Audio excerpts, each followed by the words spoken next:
Exactly. And instead of then you're practicing yoga right there. That's exactly right. If you're with the what is, if you're in tune with the what is, you're there.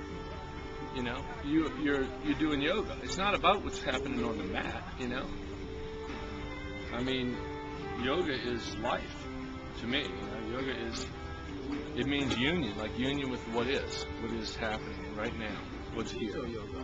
Huh? Tito yoga. Tito? Tito yoga. Tito yoga. Tito. Charlie, tell us about Tito yoga. Tito yoga. I think I feel another Tito tip coming on. A Tito tip from the top. Tito's tip from the top. There's a pose called Tito Tito before yoga. Will make your flow go. Titibasana.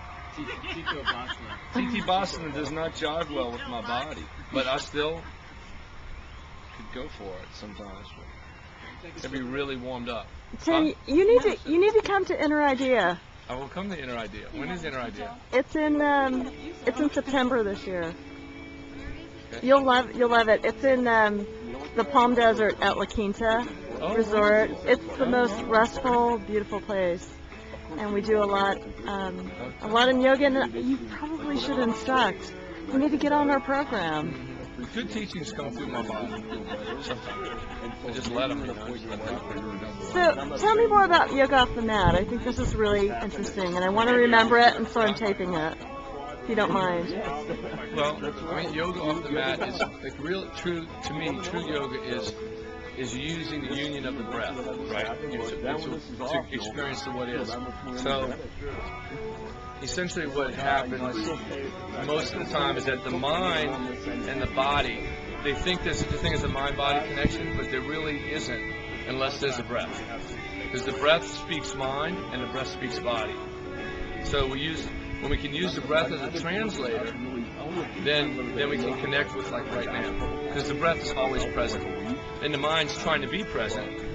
And the body is just experiencing. Right? So the breath is the link. So let's say if you're doing a twist, in the body, you know, when I go to twist the spine, my spine starts to twist. What happens is the breath grips, because it's like, wait a minute, you're twisting the spine. And so unless you pay attention to that and notice it with the mind, notice the body is making the breath grip and hold, because it's vulnerable. The body's vulnerable. So the breath is saying, pay attention, and then the mind goes, oh, the breath is gripping. Let me calm the breath. Okay? So the mind calms the breath, and all of a sudden, the twist feels integrated. It goes a little further. And then it goes a little further, and it reaches a limit, and the body goes, limit, hold the breath again, I'm freaking.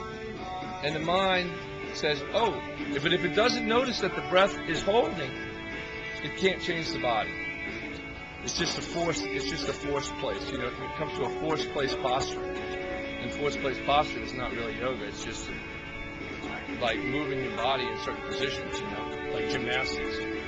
So that's what I mean by like coordinating all that. The breath being the bridge, the ultimate teacher.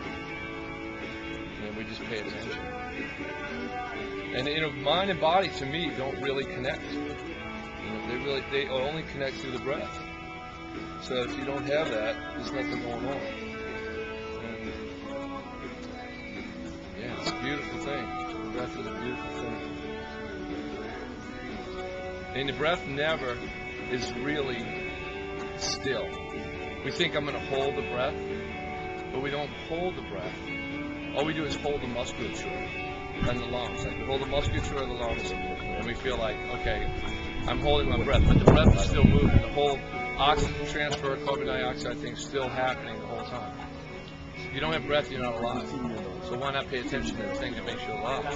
So, I mean, even in your daily interactions, just going about doing errands, what about paying attention to your breath? I mean, it's an autonomic response in your body for a reason. And it is. You need to pay attention to it all the time. But the world that we live in, the world that we've created, encourages us not to.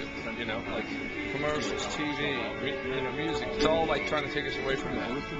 But if we go inside, yeah, I'm having an argument. I'm having something uncomfortable. I'm having a discussion. Things aren't going the way I want. If you just come through the breath and you breathe, everything falls. That's yoga. Everything comes in right there. I mean, to me, it's the secret to contentment and peace.